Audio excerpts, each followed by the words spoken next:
বাংলাদেশে একটা বাজে সংস্কৃতি চালু হয়েছে। আপনাদেরকে বলি, বাংলাদেশে খুব বাজে একটা সংস্কৃতি চালু হয়েছে, যেই সংস্কৃতির কারণে বাংলাদেশে আজকে খুনের বিচার হচ্ছে না। ও মুসলমান ইমানদার, আজকে যদি এক শরীফ উসমান হাদি হত্যার বিচার না হয়, মনে রাখবেন আগামীকালকে আমাকে হত্যা করলেও বিচার হবে না। আমার কেন জানি মনে হয় এই উপদেষ্টাদের সরকার শরীফ উসমান হাদি ভাইয়ের হত্যার বিচার না করবার কারণে এই বৃদ্ধ বয়সে আল্লাহ পাক এই ডক্টর মোহাম্মদ ইউনূসকে লাঞ্ছিত করবেন।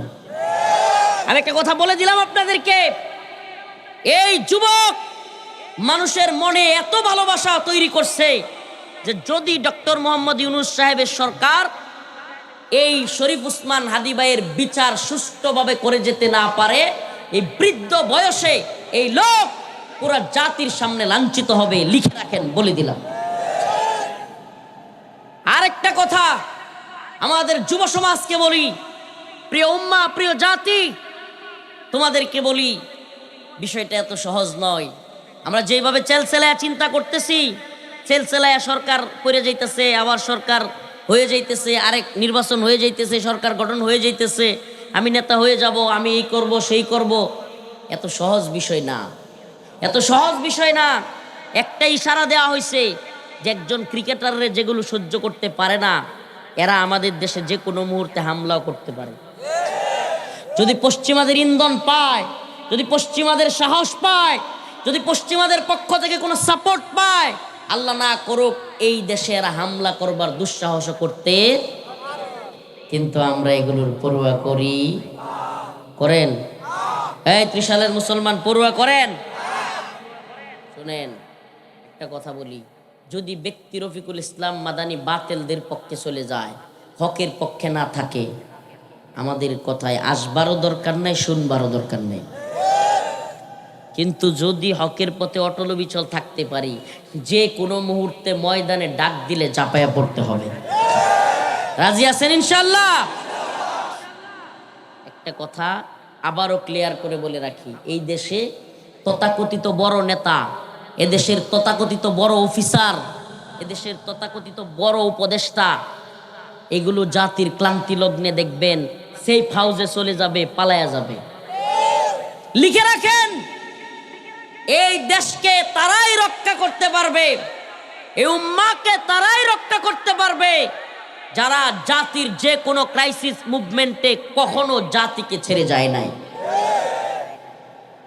জাপায়া তারাই পড়তে পারবে যে হুজুর জাপায়া পড়লে আমাদের কি করতে পারবো আমরা। সুবহানাল্লাহি ওয়া বিহামদিহি। কল্পনা করছিলেন বাংলাদেশ থেকে হাসিনা বিদায় হইব? হয় নাই? হয় নাই? কেমনে হয়েছে? যুবকরা সর্বোচ্চভাবে চাইছে বলেই তো হয়েছে, এবং আল্লাহর পক্ষ থেকে ফয়সালা হয়েছে বলেই কি সরছে। যদি কেউ আল্লাহ না করুক আবারও জালেম হয়ে উঠতে চায়, জালেম হয়ে উঠতে চাওয়ার মাথা ছাড়া দিয়া উঠে, মনে রাখবেন তাদের পরিণতি একই হবে। এরা যদি আরাম আয়েশে সুখে শান্তিতে এসি রুমের বাতাস খায়, মনে করে যে আমরা তো উপদেষ্টা হয়ে গেছি, এই হইছি সেই হইছি, কার বিচার হইল, কে কোন হইল না হইল, এগুলো আমাদের দেখবার বিষয় না। আজকে যদি শরীফ উসমান হাদি ভাইয়ের নিরাপত্তা না থাকে, আজকে যদি রফিকুল ইসলাম মাদানীদের নিরাপত্তা না থাকে, কালকে এই উপদেষ্টাদের নিরাপত্তাও থাকবে না। আজকে আমার উপরে, কালকে কিন্তু আপনার উপরে। অতএব আমাদেরকে সচেতন হইতে হবে, খুবই চৌকান্না হইতে হবে। যে আয়াত কারিমা তিলাওয়াত করলাম, আপনাদেরকে স্মরণ করে দিবার চাই যে আল্লাহর কাছে শুধু ইয়াকুলু আমান্না আমান্না, ইমানদার ইমানদার বললেই ছাড় পাওয়ার কোনো সুযোগ নাই। কেন? আল্লাহ পাক কোরআনের এক আয়াতের মধ্যে বলেন, ওয়া মিনান নাসি মান ইয়াকুলু আমান্না বিল্লাহি ওয়া বিল ইয়াউমিল আখির ওয়া মা হুম বিমুমিনিন। আল্লাহ রাব্বুল আলামিন বলেন, তোমাদের মধ্যে এমন অনেক লোক আছে যারা কিনা বলে ইমানদার, মানুষের সামনে এসে বলে ইয়াকুলু আমান্না আমান্না, আমি তো ইমানদার, কিন্তু আল্লাহ রাব্বুল আলামিন বলেন ওয়া মা হুম বিমুমিনিন, এরা প্রকৃতপক্ষে ইমানদার না। কি না? সামনাসামনি বলে ইমানদার, কিন্তু আল্লাহ কয় এরা কি না। কেমনে? আল্লাহ বলেন এরা মানুষের সামনে একটা বলে, আড়ালে গিয়া আরেকটা বলে। ওয়াইদা কিলা লাহুম আমিনু কামা আমানান নাস ক্বালু আনুমিনু কামা আমানাস সুফাহা। এরা মাঝে মাঝে বলে যে আমরা কি এই মোল্লা মৌলবীগর মতো ঈমান আনবো নাকি, মৌলবাদী ধর্মান্ধ হব? নাউজুবিল্লাহ। এরকম আছে না নাই? মোল্লা মৌলবী ধর্মান্ধ বলে, আছে না নাই? প্রিয় মুসলমান ইমানদার, বাংলাদেশ নিয়ে যে কি চতুর্মুখী ষড়যন্ত্র চলে, জুড়ে জুড়ে না বইলে আস্তে আস্তে কয়েকটা থিম দিয়ে আপনাদেরকে। গতকালকে না এর আগের দিন একটা নিউজ দেখলাম, আশ্চর্য হয়ে গেছি। এক মহিলা মাদ্রাসায় ঢুকছে চুরি করতে। কি করতে ঢুকছে? চুরি করতে ঢুকছে। হুজুরদের গিয়া পকেট হাতায় রাতের বেলায়। গেটের ভিতরে মাদ্রাসা একটা গেট খোলা ছিল কেমনে জানি, ওই গেটের ভিতর দিয়ে ঢুইকা ওই মহিলা সুন্নি, সুর তো কোন যেত না, মহিলা হইলে কি হয়? সুন্নি। তো এই সুন্নি হুজুরদের পকেট হাতাইতেছে, বিভিন্ন জিনিস টিনিস নিয়ে যাইতেছে। এখন ছাত্ররা হঠাৎ করে সিসি ক্যামেরায় দেখছে, সিসি ছিল, সজাগ হইয়া তারে গিয়া ধরছে। আমাদের সমাজে স্বাভাবিক কালচার কি, সুরে ধরলে প্রথমে মানুষ দুই সাইডটা দেয় কি দেয় না? পোলা পান তারে মারে নাই, মহিলা মানুষ বাঁধছে, বাইন্দা একটু পানি মারছে। কি মারছে? পানি মারছে। মহিলা মানুষ এভাবে প্রকাশ্যে বাইন্দা পানি মারুক, এটা আমিও চাই না, কিন্তু মাদ্রাসার ছাত্ররা সুরে দূরে কইরা ফেলছে। এই সরকার কি করছে জানেন? ডক্টর মোহাম্মদ ইউনূসের সুরের সরকারেরা এরা এই ছাত্রগুলোরে ধরে জেলখানায় দিয়েছে। আপনারা জানেনই না, খবরই রাখেন না, দেশ কোথায় যাচ্ছে। সেই মাদ্রাসা তালিবুল ইলমদেরকে ওই সুরের পক্ষ নিয়া এই জুলকারনাইন সায়ের নামের এক ভণ্ড আছে, সাংবাদিক নামের আল জাজিরার তথাকথিত সাংবাদিক নামের এই বাংলাদেশের গোয়েন্দা সংস্থার দালাল, এই সায়েরের কথায় কিংবা আরো কয়েকজনের কথায় এই ইন্টারিম সরকার এই মাদ্রাসার তালিবুল ইলমদেরকে জেলখানায় ধরে নিয়ে গেছে। কল্পনা করা যায়? আপনি সহ্য করতে পারবেন? একটা চুরনির জন্য রাষ্ট্র চুরের সাজা না দিয়া, চুরকে জেলে না নিয়া, আজকে মাদ্রাসার ছাত্রদেরকে জেলখানায় নিয়ে যাচ্ছে। মগের মুল্লুক শুরু হয়ে গেছে না হাসিনার মতো? হ্যাঁ, তাইলে হাসিনার মতো যদি কেউ মগের মুল্লুক তৈরি করে এই দেশকে যদি কেউ হাসিনার লেভেলে নিতে চায়, তাহলে তার পরিণতিও তো হাসিনার মতোই হবে।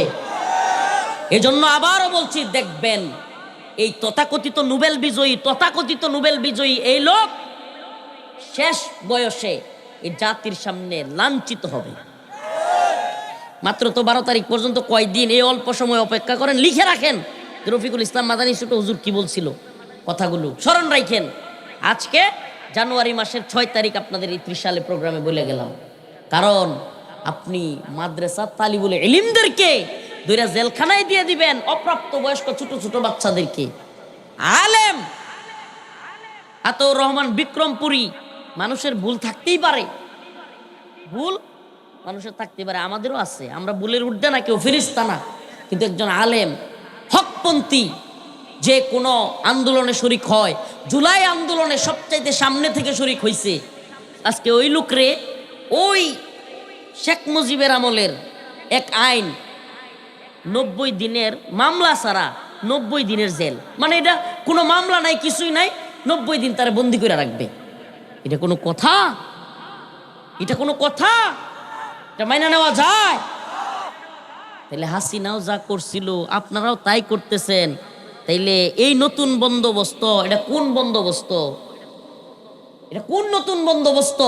যে আলেমরা জীবন দিল, যাত্রাবাড়িতে শত শত হাফেজরা জীবন দিল, আমরা রাজপথে মিছিল, মিটিং, আন্দোলন করলাম, বুলেটের সামনে মায়ের কাছ থেকে, স্ত্রীর কাছ থেকে বিদায় নিয়ে আন্দোলন করলাম, বছরের পর বছর জেল খাটলাম, 26 দিন রিমান্ডে থাকলাম, আমাদের আওয়ামী লীগ সরকারের প্রশাসন আমাদের কাপড় চোপড় খুলে ফেললো। আলেমদের এরকম ভাবে বন্দি করার মতো দিন দেখবার জন্য, এই দিন দেখবার জন্য আমরা এগুলো করছি। মাদ্রাসার তালিবুল ইলমদেরকে চুরি করলো মহিলা, চুরের শাস্তি না দিয়া, এই চুন্নি মহিলা যেইভাবে মাদ্রাসার ভিতরে ঢুইকা মাদ্রাসার রক্ষিত জিনিস নিয়ে যাচ্ছে, ওর তো হাত কেটে দেওয়া দরকার ছিল। السارق والسارقة فاقطعوا أيديهما কার কথা এটা? দেখছেন এরা আল্লাহর আইনগুলোর পরিবর্তন করাইয়া এই চুরগুলো কি সরকার হইছে? মানব রচিত আইন দিয়া এই চুরেরা পুরো সিস্টেম চেঞ্জ করে ফেলছে। আমার সাথে পাশের রুমে জেলখানায় আমাকে যেই বিল্ডিং এ রাখা হয়েছিল ওই বিল্ডিং এর নিচতলায় এক চুরেরা রাখছে আমার পাশের রুমে। আমাকে কিন্তু প্রায় 3 বছর থাকছি, তো একই রুমে রাখে নাই, কিন্তু আবার ভুল বুঝেন না যে হুজুর একটু আগে কইছেন অমুকের সাথে ছিলেন, এখন আবার, কারণ মানুষ তো খালি ফাঁক ফোকর খুঁজে, বুঝছেন? 3 বছর প্রায় ছিলাম, তো রুমে ছিলাম মেলাডি, কয়ডি, অনেকগুলো রুমে ছিলাম, মানে মহিষিংহা বাসায় কোয়েলছি আর কি, অনেকগুলো রুমে ছিলাম। তো আমি যখন প্রথম যাই আমাকে রাখা হয়েছিল মদ খুর সুর বাটপারদের সাথে, প্রথম 8 মাস, কয় মাস। আমার পাশের রুমে রাত্রের 1টা নাই 2টা নাই, এটা খালি চিল্লায়, কারারক্ষী আইলেই চিল্লায়, আমার বিড়ি দে, আমার বিড়ি দে, একটা বিড়ি দে। কি বিপদটা! হুট করে ঘুমাতে উঠতে শুনি বিড়ি দে, বিড়ি দে। হ্যাঁ, বিড়ি না দিলে হ্যাঁ ঘুমায়ও না, আমরাও ঘুমাইতে দেয় না। হ্যাঁ, প্রতিদিন কমসে কম 30 থেকে 40টা একটু বাইর হওয়ার পরে যতগুলো বিড়ি পইরা থাকে, মানে আমার নিচতলায় যে রুমে দিছিল 4 তলা 3 তলা ছিল রাজনৈতিক নেতৃবৃন্দের, বিএনপি জামাত হেফাজত, 3 তলা 4 তলা, আর আমারে কষ্ট দেওয়ার জন্য এই 4 তলার মধ্যে নিচতলাগুলোতে যে খারাপ আসামি নিচতলায় এগুলোরে রাখতো। এগুলোরে জেলখানায় বলে বিক্লাস। জেলখানায় কি বলে? একবারে সব পরিচিত একটা নাম, বিক্লাস। তো এই বিক্লাসদের সাথে ওই মাঝখানে আমার কষ্ট দেওয়ার জন্য একটা নষ্ট রুমে রাখছিল। রাত্রি 2টার সময় ওইটা চিল্লায় খালি, আমার একটা বিড়ি দে, আমার একটা বিড়ি দে, প্রায় রাত্র। হায় রে, মানে ঘুমাইতেও পারি না, কিচ্ছু না। এখন সকালে উঠতে দেখি যে 30-40টা করে বিড়ির ফুটকি দলহরে একটার পর একটাই, যে একটু একটু থুয়ে দেয় না মানুষ, খায়া ফেলায় দেয়, একটার পর একটা খায়া শেষ করে। কেউর কথাও শোনে না, একটু মানে মাথায় একটু সমস্যা প্লাস সুর। এখন যে কথার জন্য এটা বলতেছি, এখন হের হঠাৎ করে মানে মনে হয়েছে যে আমার এই থাকলে সেলের মধ্যে আটকায় রাখে, আমার বিড়ি খাইতে ঝামেলা। তো একটু আমি যদি হসপিটালে যেতে পারি, কারাগারের ভিতরে হসপিটাল থাকে, হসপিটালে আবার রুগীদেরকে খোলামেলা রাখে, একটু জায়গা দেয়, হেই মনে হয় আমি গেলে সুবিধা পাবো। হ্যাঁ, গেছে হসপিটালও 2 থেকে 3 দিন থাকছে। থাকার পরে হঠাৎ কইরা কারারক্ষীরা সবাই গরম ফায়ার, কি হইছে কি হইছে কি হইছে, হসপিটালের কেসি পায় না। কি পায় না? কেসি পায় না। এটা বলো কেসি হসপিটালের মশারি, হসপিটালে কিন্তু রুগীদেরকে মশারি দেয়, কারাগারের মশারি হসপিটালেও, কিন্তু মূল রুমগুলোতে কিন্তু মশারি নাই, মশারি পায় না, কেসি পায় না। এরপরে হইলো আপনার ওই সিসি ক্যামেরার তার আছে না, তার জেলখানায় সিসি ক্যামেরা আছে, ওই তারও পায় না। হাইরে কারারক্ষীরা দৌড়াদৌড়ি ছুটাছুটি কইরা শেষ পর্যায়ে, ওর নামটা কইলাম না, ও যদি শুনে কষ্ট পায় লাইব, নামটা কইলাম না। শেষ পর্যায়ে গিয়া কেসি যা কিছু আসিন সব তার রুমে পাওয়া গেছে। পরে আমি কারারক্ষীরা কইলাম, কি সর্বনাশটা করছে, বাইরে চুরি করলে জেল আনবো, এইনে চুরি করলে নিব কই? সুবহানাল্লাহ। কারারক্ষীদেরকে বললাম, দেখছেন আল্লাহর বিধান, আল্লাহ বলছে আস-সারিকু ওয়াস-সারিকাতু ফাকতাউ আইদিয়াহুমা জাযাআম বিমা কাসাবা নাকালাম মিনাল্লাহ। আস-সারিকু ওয়াস-সারিকাতু ফাকতাউ আইদিয়াহুমা, চোর এবং চোরনি যদি চুরি করে এবং গচ্ছিত মালামাল থেকে চুরি করে ধরা খায়, ফাকতাউ আইদিয়াহুমা, তাদের হাত কাইটা দিতে হবে। কার ঘোষণা এটা? হাত কাইটা দিতে হবে। কন্ত যদি ওইটির হাত কাইটা দিত চুরির কারণে, জেলে না নিয়া, এক চুরের হাত কাটার কারণে পুরা ত্রিশাল চুর মুক্ত হয়ে যেত না? এক চুরের হাত কাটার কারণে পুরা শহর, পুরা দেশ চুর মুক্ত হয়ে যেত না? কথা কন না কেন প্রিয় ভাইরা আমার? হুজুর উপরে বসতেন, একটু মাথায় পানি দেন না। এক চুরের সাজা দেই ক্যা, বাকি চুরেরা শুনেন, চুরেরা জেলেরও ভয় পায় না, পুলিশেরও ডরায় না, জানে পুলিশরে কিছু টিয়া দিলে হেরা ছাইরা দেয়। পুলিশ চুর নিতই চায় না, কারণ হইলো এটা কি নিব, এটা হে নগিয়া এরা বেরিয়ে যাইব। এরপরে লাত্তি দুইটা দিয়ে পুলিশ থানাতে ছাইরা দেয়, হ্যাঁ মজা পায়। চুরেরা এই দুনিয়াটা একমাত্র ডরাইতো যদি জানতো যেই হাত দিয়ে চুরি করে হাতটাই কেটে দেওয়া হইব। চুরি করতো একটাও। তাইলে এই দুনিয়ার শেখ হাসিনা বা ডক্টর মোহাম্মদ ইউনুস ভালো আইন জানে নাকি আমার আল্লাহ? কথা বলেন না কেন? আমার আল্লাহর চাইতে দুনিয়ার কোনো বান্দা যেগুলো ডায়রিয়া হইলে বিস্তারতে উঠতে পারে না, হ্যাঁ, করোনা হইলে গড়তে বাইরে হইতে পারে না, এরা আমার আল্লাহর চাইতে আইন বেশি জানলো। এই খাওয়ায় কে? পালে কে? রিজিক দেয় কে? এই বাতাস দিছে কে? এই যে আলুগুলো দিছে কে? আলু না থাকলে দেখি না, অন্ধকার দিছে কে? এই যে মাইক কথা বলতেছি সারা এলাকা শুনতেছে, এই মাইকের এই আওয়াজ দিছে কে? এই যে জবানের এই পাওয়ার দিছে কে? আবার বুবা বানায় রাখতে পারে কে? এই চোখ দিয়ে আপনারা আমি দেখতেছি, আপনিও আমার দেখতেছেন, এই চোখের পাওয়ার দিছে কে? সুবহানাল্লাহ। এত কিছু দিলেন আল্লাহ, এত কিছু জানেন আল্লাহ, আর আল্লাহ বিধান দিতে জানলেন না। আল্লাহ কি করতে জানলেন না? বিধান দিতে জানলেন না। মানে আল্লাহ বিধান দিতে পারলো না, হাসিনা বিধান খুব ভালো দিতে পারলো, ডক্টর মোহাম্মদ ইউনুসে খুব ভালো বিধান দিতে পারলো। নাউজুবিল্লাহ। ইমান থাকবো আপনার? আমার ইমান থাকবে? আল্লাহর চাইতে বিধানদাতা কেউ আছে? কোরআন বলতেছে ইনিল হুকমু ইল্লা লিল্লাহ, আমার আল্লাহ তাবুদু ইল্লা ইয়া। হুকুম চলবে একমাত্র, বিধান চলবে কার? আর চিল্লায় বলতে হবে জমিন কার, আসমান কার, বিধানদাতা কি? জমিনও যার, আসমানও যার, এই সৃষ্টিও যার, সবকিছু যার, বিধানও। বলেন না বিধানও। নামাজ কার জন্য? রোজা কার জন্য? হজ কার জন্য? কোরবানি কার জন্য? তাইলে সব যদি আল্লাহর জন্য হয়, বিধান কার জন্য হবে? বিধানদাতা মাবুদ যদি পরিবর্তন করে ফেলি, তাইলে আমার ইমান থাকলো নি? বলেন থাকলো নি? আরে এই আইনগুলো কতটা জঘন্য, কতটা জঘন্য, এটা বুঝানোর কোনো ভাষা নাই। চুরের শাস্তি নাই, চুররে যারা ধরছে তারা জেলে। এই তো মানব রচিত আইন। আমার নামে মামলা দিছে, আমি একটা কথা কইছিলাম খালি, আমি সত্যি কই, আজকে আমি কিন্তু কইতে চাইছিলাম যে আল্লাহর বিরুদ্ধে গেলে এমপি মানি না, মন্ত্রী মানি না, প্রধানমন্ত্রী মানি না, রাষ্ট্রপতি মানি না, এইভাবে কইতে গিয়ে রাগের মাথায়, মানে আল্লাহর বাইরে গেলে, আল্লাহর বিরুদ্ধে গেলে, ইসলাম নিয়ে কটূক্তি করলে কসুর মানি না। এই কসু শব্দের লাগে আমার এক কথার নামে মামলা দিছে 8টা। আচ্ছা আমারে বলেন, এক কথায় 8 মামলা হয়? এক কথায় কয় মামলা? 8 মামলা হয়। এক কথায় 8 মামলা দিছে। ও মা, একই কথা একই মামলা 4টা জামিন দিছে আর 4টা জামিন দেয় না। মাহবুবউদ্দিন খোকন আমার মামলার অ্যাডভোকেট, সুপ্রিম কোর্টের বিশাল বড় আইনজীবী, বিএনপির সিনিয়র আইনজীবী নেতা মাহবুবউদ্দিন খোকন সাহেব নেত্রকোনার এক বদমাশ বিচারক, নাম হইল উবাইদুল হাসান, প্রধান বিচারপতি ছিল। তারে প্রশ্ন করছে, মাই লর্ড, আমার মক্কেল রে আপনি 4টা মামলায় জামিন দিছেন, একই দাঁড়ায় অন্য মামলাগুলো জামিন না দেন কেমনে? এই গুন্ডা বিচারপতি কয় কি, কয়টার কোনো জবাব নাই। দিছি। কত বড় গুন্ডা! ওবায়দুল হাসান, নেত্রকোনা বাড়ি।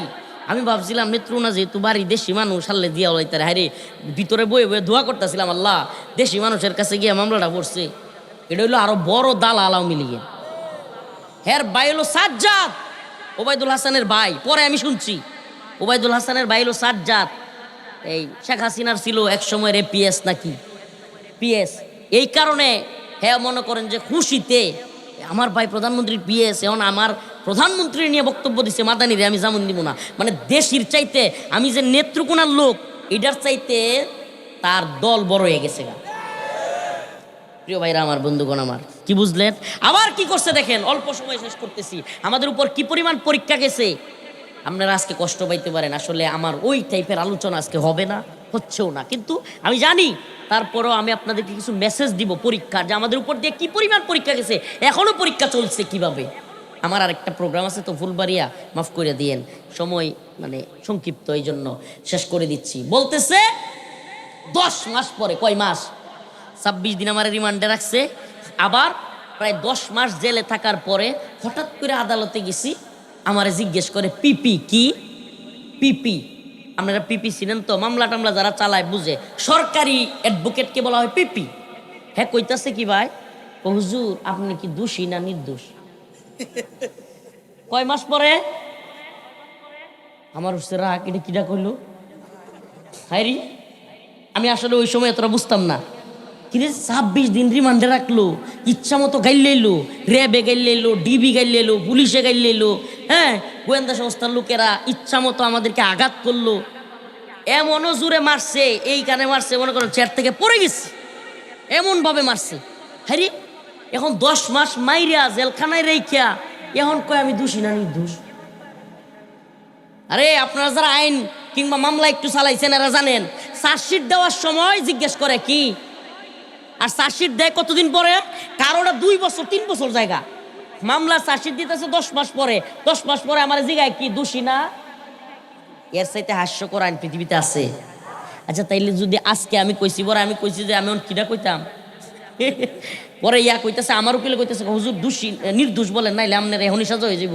আমি কইছি আমি নির্দোষ কইতাম না, আমি নির্দোষ এখন কইলে আমার বদলি 10 মাস এই বিচারকের জেল খাটানো লাগবে। আমি ডিরেক্ট কইছি আমার উকিল রে, তা আমি যদি নির্দোষ প্রমাণিত হই তাহলে আমার বদলি জেল খাটবে কে? এটা কি ধরনের আইন রে ভাই, কি হাস্যকর আইন। চুর ধরা খাইছে, মাদ্রাসা চুরি করতে গিয়ে সিসি ক্যামেরা আছে, চুর সসম্মানে বাড়িতে পাঠিয়ে দিছে সম্মান দিয়া, আর যারা ধরছে এই 6 জন ছাত্ররে ধরে জেলখানা দিয়ে দিছে। এটা তো পুরো আকারে ওই যে মানে তো ঘটনা কোনো সময় নাই, পুরো উল্টা দেশ হয়ে পড়ছি রে ভাই। কিয়ামতের আলামত শুরু হয়ে গেছে গা, উল্টা দেশ হয়ে গেছে গা। চোর থাকবে জেলে, চোর কই বাইরে, যারা ধরছে তারা কই জেলে। চোরের সাজা হাত কাটা, উল্টা হাত না কাইটা তারা আরো চুমা দিয়া সান্ত্বনা দিয়া বাড়িতে পাঠাইছে। মানে তুমি আরো পারলে চুমা গো, তুমি আরো শুনেন, তুমি পারলে আরো চুরি করো, এটা বলা হয়েছে না? এটা এই লোকটার এই মহিলারা সাইরা দিয়া আর ওদেরকে গ্রেফতার কইরা জাতির সামনে কি মেসেজ দিছে যে চোরের দল তোমরা আরো চুরি করো, আমরা নিজেরাও চোর, উপদেষ্টারাও চোর, তোমরাও চোর, চুরে চুরে মাস্ত তো ভাই আমরাই তো। বিষয়টা এমন বোঝা যাইতেছে না যে আমরাও চোর তোমরাও চোর, এই দেশটা চোরের দেশ। চুরে চুরে আলী, এক চুরে বিয়া করে আরেক চুরের হালি, শয়তানের দল। দ্রুত আমাদের এই 4 ভাইকে, ছাত্র উস্তাদদেরকে মুক্তি দিতে হবে। কথা বলেন না কেন? আমাদের এই ছাত্রদেরকে যদি মুক্তি দেওয়া না হয় তাইলে আপনাদের কারাগারে কত জায়গা আছে আমরা দেখব।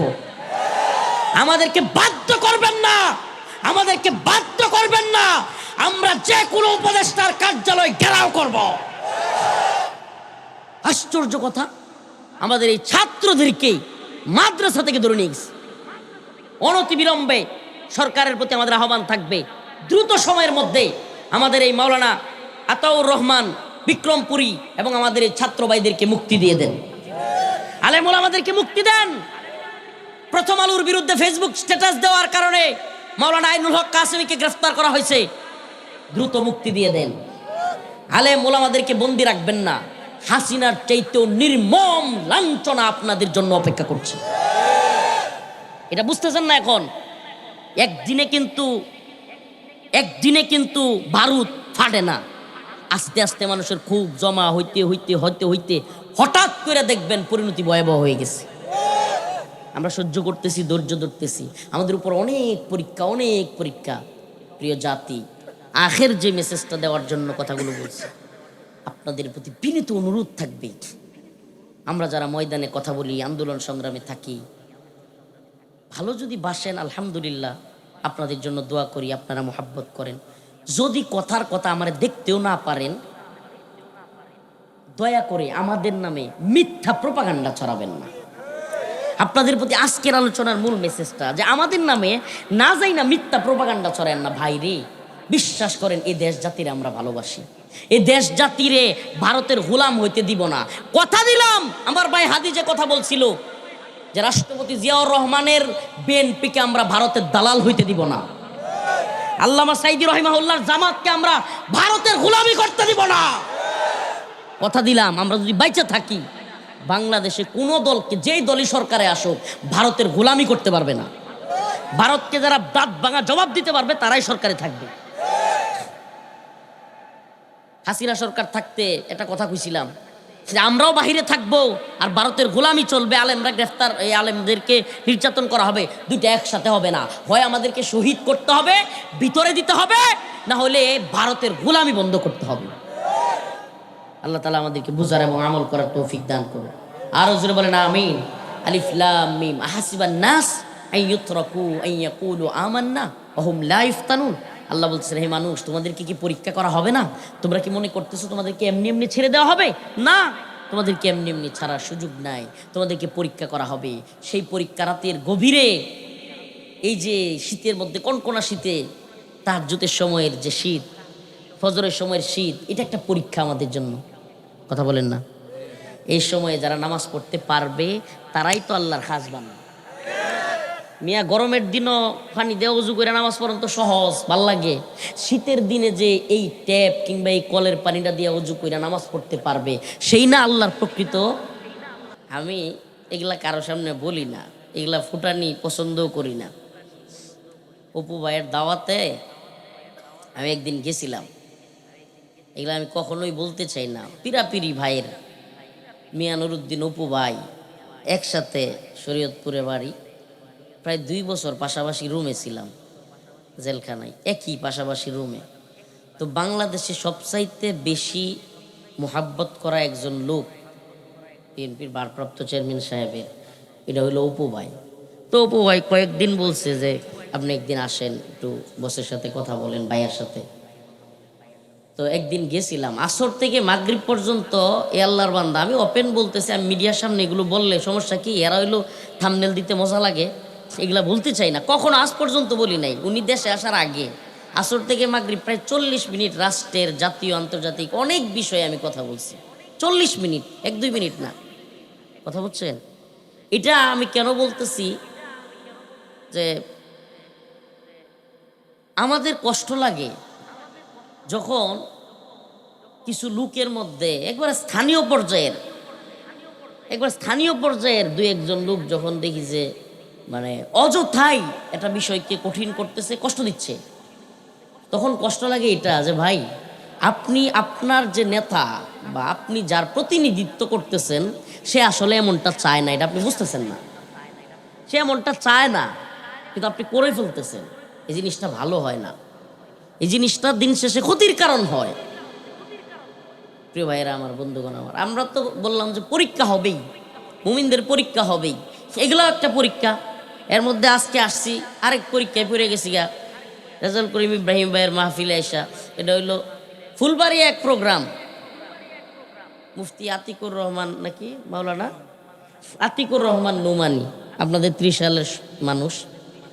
উনি হলো অনলাইনে ফেসবুকে কত মানুষ যে আমার নামে না, এটা খালি যারা পপুলার বক্তা এদেশের, এদের অনেকের নামে আপনার আইডি আছে, বিভিন্ন আইডি ফেসবুক খুললা ঠুললা। তো করে কি প্রতারণা করে, ফোন দেয়, আমি অমুকের পিএস এসি। ভাই, সারা দেশে পরিচিত একজন মানুষ কি মোবাইলে দাওয়াত নিব? হ্যাঁ, মোবাইলের এআই এর যুগে, চ্যাট জিপিটির যুগে, এটা সাধারণ পাবলিক বুঝবে না। চ্যাট জিপিটি এআই কোন পর্যায়ে গেছে, চাইলে একজনের কণ্ঠ হুবহু নকল করে, এমনকি শ্বাস, আমি যে কথা বলার ক্ষেত্রে কখন শ্বাস নিচ্ছি এটা সহ ভিডিও করা সম্ভব। এই জামানায় মোবাইলে প্রোগ্রাম দেওয়াটা এটা কি সম্ভব? এখন উনি নাকি মোবাইলে ভিডিও কলে আমার প্রোগ্রাম নিছে, আমি নাকি আবার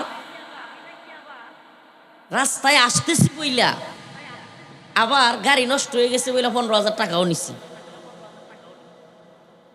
ছোট মানুষ তো মনে করে। শুনেন, এদেশের অনেক বড় বড় মোল্লা মৌলবীর আর চাইতে, আল্লাহ মাফ করুক কথাটা এইভাবে বলতেছি, আস্তাগফিরুল্লাহ, হাসিনাও জানে, ডক্টর ইউনূসও জানে, কিংবা যে বিএনপি নেতারাও জানে যে এই হুজুরটার গায়রতের লেভেল কতটা। হুজুরটা দেখতে তো ছোট, কিন্তু হুজুরের গায়রতের লেভেল কতটা। মানে আমি এতটাই ছোট মানসিকতার হইছি যে 15,000 টাকার অভাব, আমি ফোন দিয়া গাড়ি নষ্ট হয়ে গেছে কইয়া মাহফিল কর্তৃপক্ষের কাছ থেকে 15,000 টাকা নিয়ে পরে ফোন অফ করে দিব। চিন্তা করা যায়? এই আল্লাহর বান্দা পরিচিত মানুষ, ওয়াজের লাইনে মোটামুটি মাশাল্লাহ সারা দেশে মোটামুটি পরিচিত ভাই, আমাদের সাথে ভাই হিসেবেই জানি। 2 দিন সকাল থেকে সন্ধ্যা পর্যন্ত বইয়ে থেকে বাইরের চেহারার দিকে তাকায় মাহফিল দিছে। আজকে আপনারা কি রাগ করতেছেন?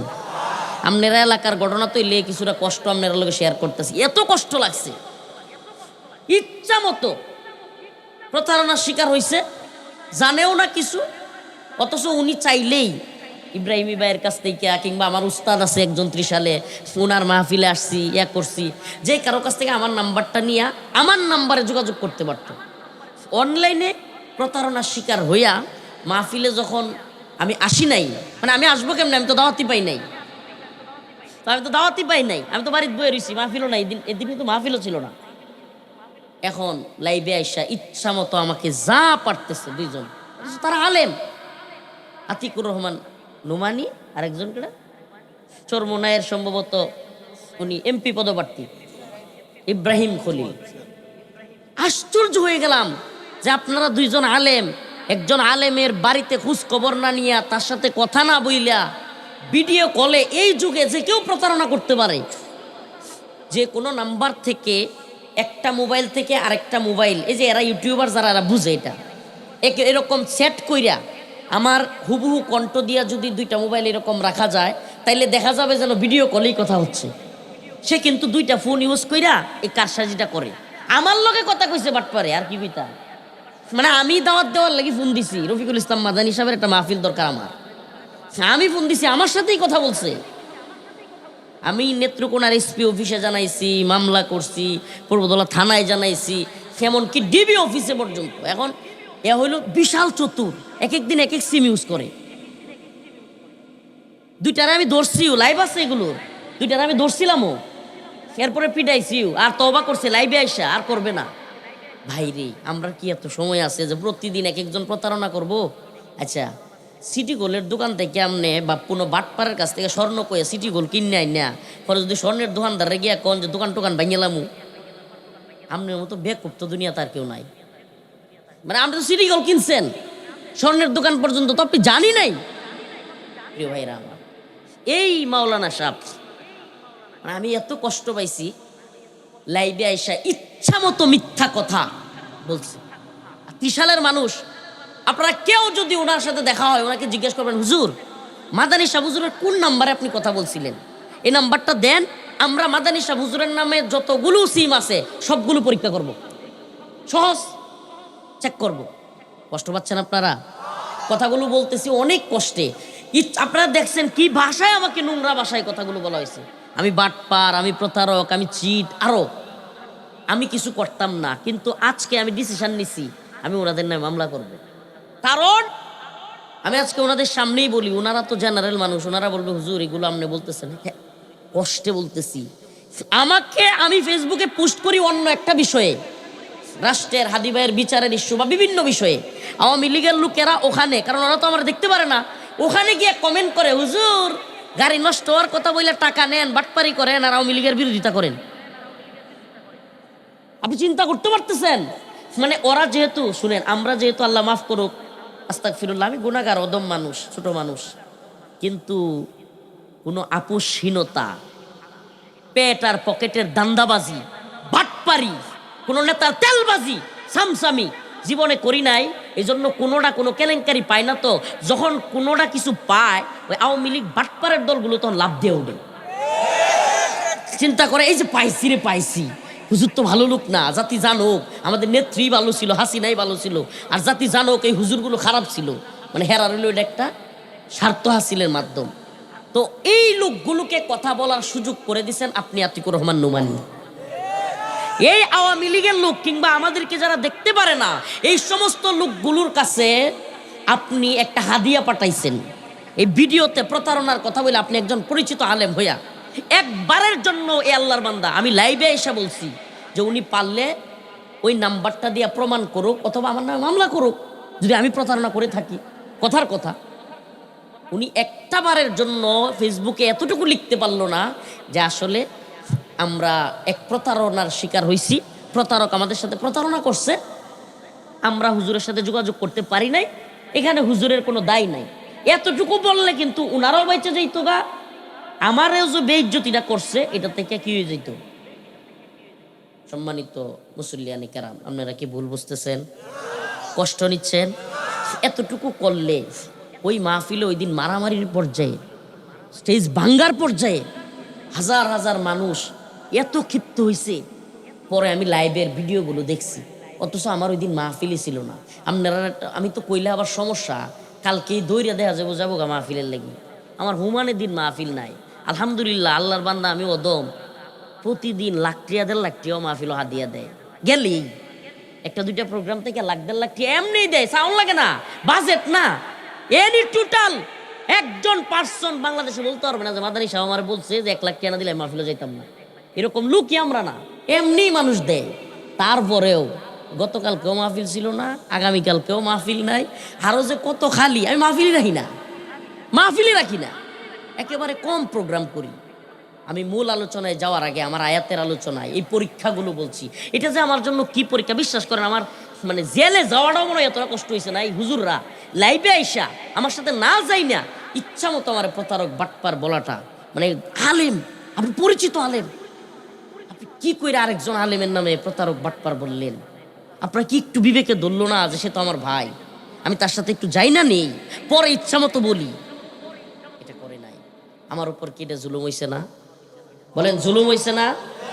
এই জুলুমটা করছে ইব্রাহিম খলিল নামের এক এই লোক, ফুলবাড়িয়ার চরমুনায়ের আতপাকার পদপ্রার্থী।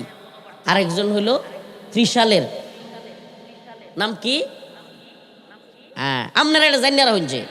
আপনার কাছে বিচার দিলাম, আল্লাহর কাছে দিলাম, আর আপনার কাছে দিলাম যে এই যে জুলুমটা আমার উপরে করলো, একবারের জন্য ফেসবুকে বললো না, সারা দেশে না এত ভিউ হয়েছে বিষয়টা। কারণ কি জানেন? সাদা কাপড়ও কালি লাগলে দাগ পড়লে কিন্তু দূরাত্মে দেখা যায়। কথা বুঝুন না? রাজনৈতিক কোনো নেতা কিংবা এলাকার কোনো, মনে করেন যারা কিনা একটু গুন্ডামি সুন্ডামি করে, এরা কিন্তু একটা কিছু কইরালেও কেউ কিছু কয় না, এরা তো এগুলো করেই। কথা কই না কেরে? কিন্তু সারা দেশে পরিচিত একজন হুজুর, এবং শুধু আল্লাহ মাফ করুক, শুধু হুজুর না, যারা যে কোনো আন্দোলনে সবার আগে ঝাঁপাইয়া পড়ে, বুঝেন নাই? রাষ্ট্রের যে কোনো গুরুত্বপূর্ণ আন্দোলনে, ক্রাইসিস মুভমেন্টে আমরা যারা আগায় আসি, এদের জন্য ভারতীয় যারা দালাল কিংবা ভারতীয় চাটুকার, এদের জন্য আমরা থ্রেট না? এরা যখন দেখে যে অমুক হুজুরে পাইছি, শুধু আমি আর কিছু বলার দরকার নাই, যখন দেখে যে এরকম একটা হাদিয়া পাইছি, যে আলেমরাই বলতেছে মাদানি হইল চিটার প্রতারক, তখন কি খুশি হয় না? কি মনে করছেন? এই যে উনি বলতেছিল যে একটা ক্রিকেটারের পর্যন্ত এরা নিতে চায় না, এরা যদি পারতো আফগানিস্তান, পাকিস্তান, চীনের ভয় না থাকতো, বাংলাদেশে মিসাইল মারতো মিয়া। যারা একটা ক্রিকেটার মুসলমান সহ্য করতে পারে না, একটা ক্রিকেটার ক্রিকেট বল খেলে, কি গুলি করবো এরা দেশ গিয়া? সে মুস্তাফিজ কি গুলি করতো বাউ ভাই? হ্যাঁ, তেমন হইতেছে তাদের ক্রিকেট মাঠে গিয়া সব প্লেয়াররা গুলি করবো। এই একটা লোকেরা সহ্য করতে পারে না, তাইলে মনে করেন যদি এরা, শুনেন, অনেকেই কয় বিশাল বড় রাষ্ট্র, ভারত এই করে ফেলবে, দেখ ঘোড়ার ডিম করবে। ওরা যদি বাংলাদেশে হামলা করে, সাথে সাথে চতুর্দিকে হামলা হইয়া ভারত খান খান হয়ে যাবে। আর আমরা তো শহীদ হইতামই আইছি, সুবহানাল্লাহ, এই দুনিয়াটা কি আমরা বাচ্চা থাকতাম আইছি? আমরা তো শহীদ হইতেই আইছি, আল্লাহর জন্য, আল্লাহর দ্বীনের জন্য, ইমানের জন্য জীবন দিয়ে দিব। হিন্দুত্ববাদী ভারতের ভয় পাওয়ার টাইম আছে? তো এখন এই লোকগুলো যারা কিনা ভারত থেকে খুনি পাঠাইয়া, খুনিকে সেফ এক্সিট দিয়া, রয়ের সাজানো প্ল্যানিংয়ে বাংলাদেশে কিছু কুলাঙ্গারকে দিয়া, টাকা দিয়া আমাদের ভাই শরীফ উসমান হাদিকে হত্যা করায়। কি করায়? হত্যা করায়। আচ্ছা, কন্ত শরীফ উসমান হাদি বাইরে নিয়ে যা হইছে, যেই পরিমাণ মানুষ তার জানাজাই হয়েছে, যেই পরিমাণে মানুষ তার জন্য কান্না করছে, আমি নিজের চোখে দেখছি। ছোট ছোট বাচ্চা, রিক্সাওয়ালা, শ্রমিক, পুলিশ, উকিল, মুফতি, মাওলানা, সকল স্তরের মানুষ তার জন্য কান্না করছে, এখনো কান্দে। আমারে বলেন, লোকটা যদি জানা যাইতো যে লোকটা মানুষের কাছ থেকে টাকা নিয়ে নির্বাচনের নামে প্রতারণা করছে, এত লোক কানতো? কথা মনে হয় বুঝেন নাই। আরে আমরা আপনারা হত্যাযোগ্য করতেছেন, আপনারা বুঝতেছেন না? আরেকদিন আমাদেরকেও শুট করবে, এ জাতি মনে করবে দূর ওই লোক তো মাহফিলের নামে টেয়া লয়ে প্রতারণা করে, দূর মরছে, ভালো হয়েছে। হত্যাযোগ্য করতেছেন আপনারা, আপনারা বুঝতেছেন না। মনে করেন আপনাদের এই নেতা ওই ডাক্তার মানুষ, হ্যাঁ, উনি যদি এমন কোন, আল্লাহ না করুক, খারাপ কাজের প্রচারণা হয় এলাকায়, আল্লাহ না করুক, তাইলে উনার জন্য কিন্তু পরবর্তী সময়টা কঠিন হয়ে যাবে। এমনকি শত্রুপক্ষ যদি ওনারা ঘায়েল করে, সাধারণ মানুষের মধ্যে ওই প্রতিক্রিয়া হবে না যেটা এখন হবে। কেন কেন কারণ মানুষের মধ্যে মেসেজ যাবে খারাপ। তো আমাদেরকে যদি আল্লাহ না করুক, আমরা তো বেশি দিন বাঁচবো না, এটা আমরা জানি ভাই, এটা আমাদের জানি। আমরা যারা আন্দোলন সংগ্রামী, বিপ্লবী, কারো কথা শুনি না, কারো চাটুকারিতা করি না, এদের হায়াত আমরা খুব লম্বা হায়াত নিয়ে আসি না আল্লাহর কাছে, এটা বুঝি। কিন্তু আপনার মতো আতিকুর রহমান নোমানীরা জাতির সামনে আমাদেরকে হত্যাযোগ্য করে তুলছে। হত্যাযোগ্য বুঝেন? মানে যে কুত্তা পাগল হয়ে যায়, এই কুত্তারে এলাকায় মারলে কোনো বিচার হয়? কি কয়ে চালায় দেন যাদের পাগল হয়ে গেছে গা, ঠিক কি ঠিক না? আরেক ভদ্রলোকের পালিত কুকুর মারলে পিডে আমরা তক্তা ছুড়ে লেব। এটাকে বলে নেম কিলিং। নেম কিলিং মানে হত্যাযোগ্য করে তোলা। তো আপনাদের মতো আলেমরা আমাদেরকে প্রতারক বইলা কি করতেছেন?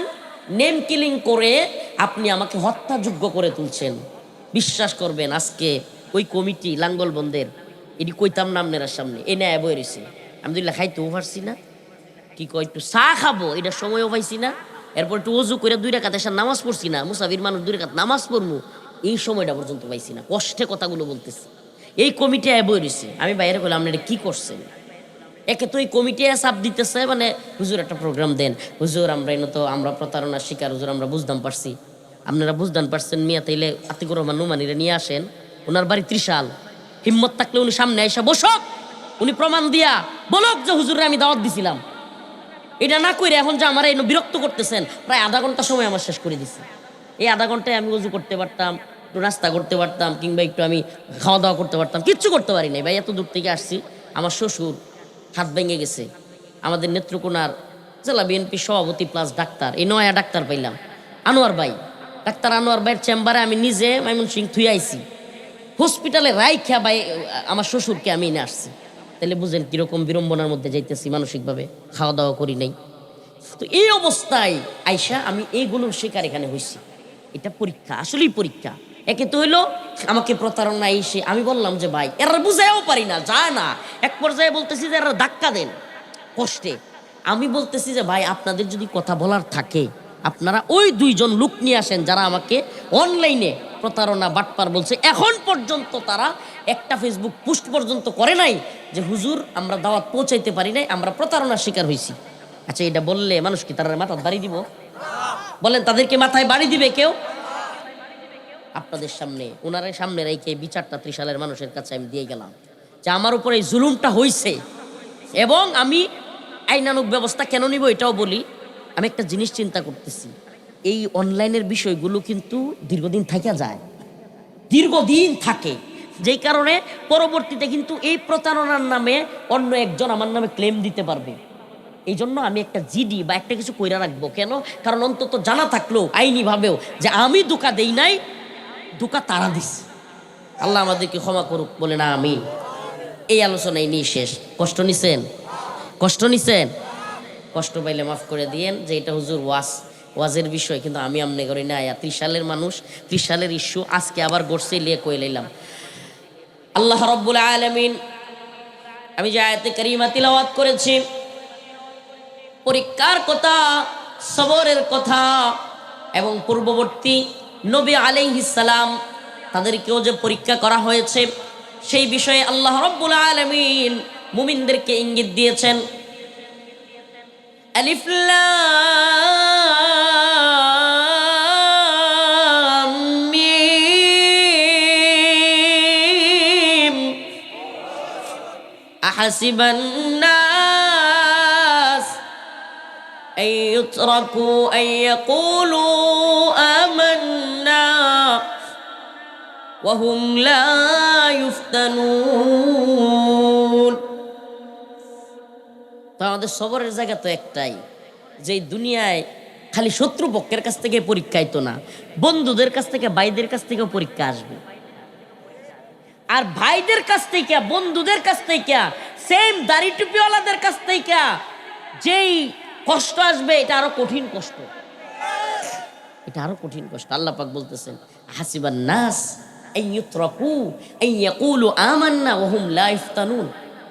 হে মানুষ, তোমরা কি মনে করো যে আন ইয়াকুলু আমান্না, তোমরা বলবা আমরা ঈমানদার, ওয়া হুম লা ইফতানুন, কোনো পরীক্ষা করা হবে না তোমাদেরকে? আল্লাহ বলেন না, ওয়ালাকাদ ফাতান্নাল্লাযীনা মিন ক্বাবলিহিম ফালায়া'লামান্নাল্লাহুল্লাযীনা সাদাকু ওয়ালায়া'লামান্নাল কাযিবিন।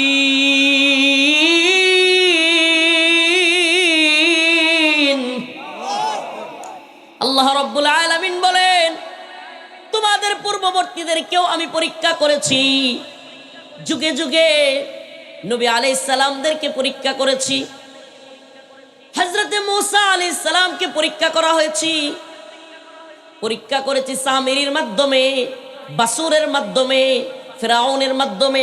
হযরতে ইব্রাহিম আলাইহিস সালামকে পরীক্ষা করা হয়েছে নমরুদের মাধ্যমে। মুহাম্মদুর রাসূলুল্লাহ সাল্লাল্লাহু আলাইহি ওয়াসাল্লামকেও পরীক্ষা করা হয়েছে। তায়েফে আল্লাহর নবী সাল্লাল্লাহু আলাইহি ওয়াসাল্লামকে পাথর মারা হয়েছে। আবু জাহেল বিভিন্ন সময় কত ধরনের কষ্ট রাসূলকে দিয়েছে, দিছে না দেয় নাই?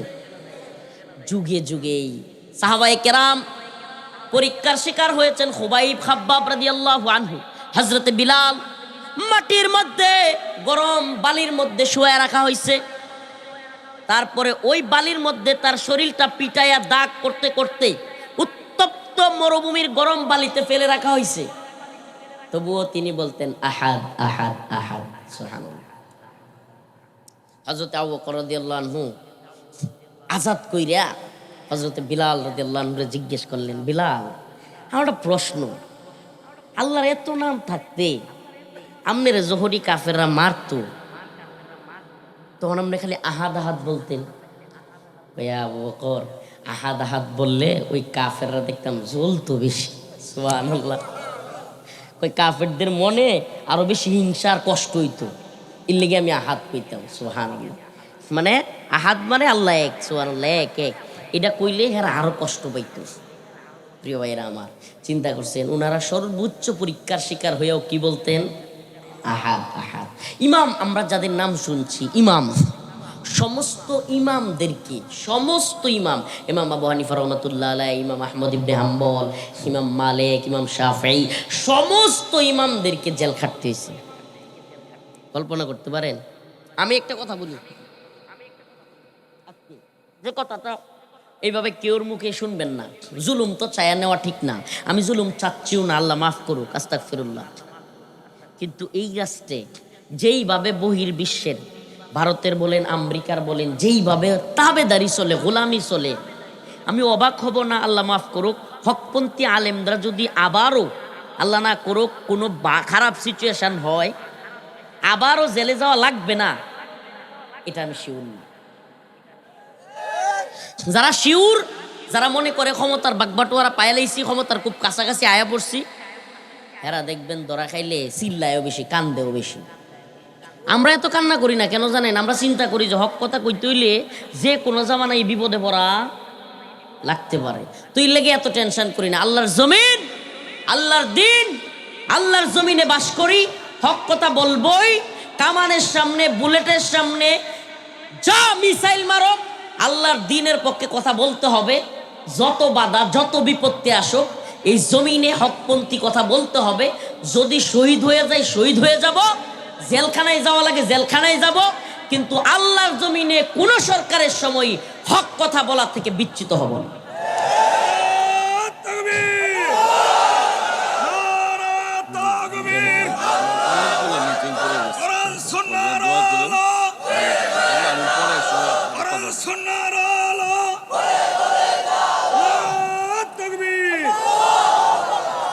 আসুক না যত বাধা, যত ঝড় সাইক্লোন, রাসূলের পথে মোরা চলবই। এ জীবন বাজি রেখে দিনের নিশান মোরা বাংলার আকাশে উড়াবই। আসুক না যত বাধা, যত ঝড় সাইক্লোন, রাসূলের পথে মোরা চলবই। এ জীবন বাজি রেখে দিনের নিশান মোরা বাংলার আকাশে উড়াবই। মোরা কামানের মুখোমুখি দাঁড়িয়ে আল্লাহু আকবার বলবই। তো বাধা, যত ঝড় সাইক্লোন, জিহাদের পথে মোরা চলবই। এ জীবন বাজি রেখে দিনের নিশান মোরা বাংলার আকাশে উড়াবই। রাজি আছেন তো ইনশাআল্লাহ? বিসমিল্লাহির রহমানির রহিম। আলিফ লাম মিম।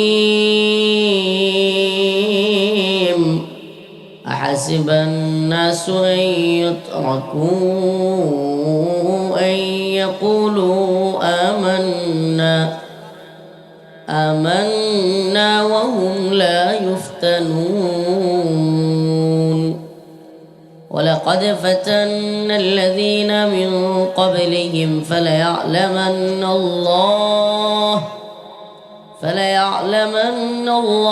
الذين صدقوا وليعلمن الكاذبين صدق الله مولانا العظيم وصدق رسوله النبي الكريم ونحن على ذلك من الشاهدين والشاكرين والحمد لله رب العالمين। আসলে আল্লাহ পাক দাপে দাপে মুমিনকে পরীক্ষা করেন। যারা আল্লাহর বান্দা মুমিন, তাদের ঈমানের অবস্থা অনুযায়ী, ঈমানের হালত অনুযায়ী আল্লাহ পাক তাদেরকে পরীক্ষা করেন। আর্থিক সমস্যা, কারো ঘরে আর্থিক সংকট, এটা একটা পরীক্ষা। কেউ পরিবারের বড় ধরনের অসুস্থ, এটাও একটা পরীক্ষা। কারো নামে মামলা হয়ে গেছে, এটাও তার জন্য একটা পরীক্ষা। কেউ জেলে চলে গেছে, এটাও তার জন্য একটা পরীক্ষা। রিমান্ড হইছে, একটা বড় পরীক্ষা। এই দুনিয়ার বাস্তবতায় আল্লাহ পাক অনেক ধরনের পরীক্ষা আমাদেরকে করবেন। এটা এমন না যে আমি তো মুমিন, আমি মুসলমান, হ্যাঁ, কাফেররা ভালো চলতেছে, যে নামাজ পড়ে না সে ভালো চলতেছে, ভালো খাইতেছে, তা আমি নামাজ পড়ি, আমি আলেম মানুষ, কিংবা আমি খারাপ কাজ করি না, তাইলে আমার উপরে কেন পরীক্ষা হবে? বিষয়টা এমন না, বরং বিষয়টা হলো উল্টা। আর দুনিয়া সিজনুল মুমিন ওয়া জান্নাতুল কাফির, যে দুনিয়া বরং উল্টা। যে আল্লাহ রসুল বলছেন যে দুনিয়া হলো কাফেরদের জন্য জান্নাতের সমতুল্য, আর মুমিনদের জন্য জেলখানার মতো। কিসের মতো? মুমিনরা চাইলেই সব কিছু করতে পারে না। এই জেলখানার মানে কিন্তু আবার এটা না যে বাস্তবিকভাবে মুমিন যারা সবাই খালি জেলই থাকবো। বিষয়টা আবার এইভাবে বুঝুন না, যে তাতে এমনিতে একামলে প্রায় 2.5 বছর 3 বছরের মতো থাকছি, আবার গেতাহন লাগবো, এত আর উপায় নাই।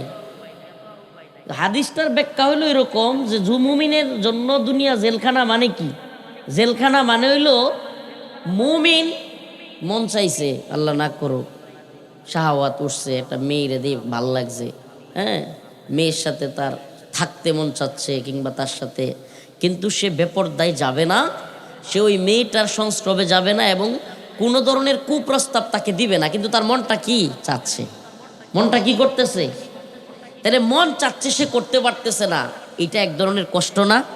এটা একটা জেলখানা। শীতের সকাল, ভোর 6টা, হাইরে তীব্র শীত, 3-4 দিন ধরে বিএনপির ভারপ্রাপ্ত চেয়ারম্যান সাহেব আসার পরের থেকে আর সূর্য ওঠে না।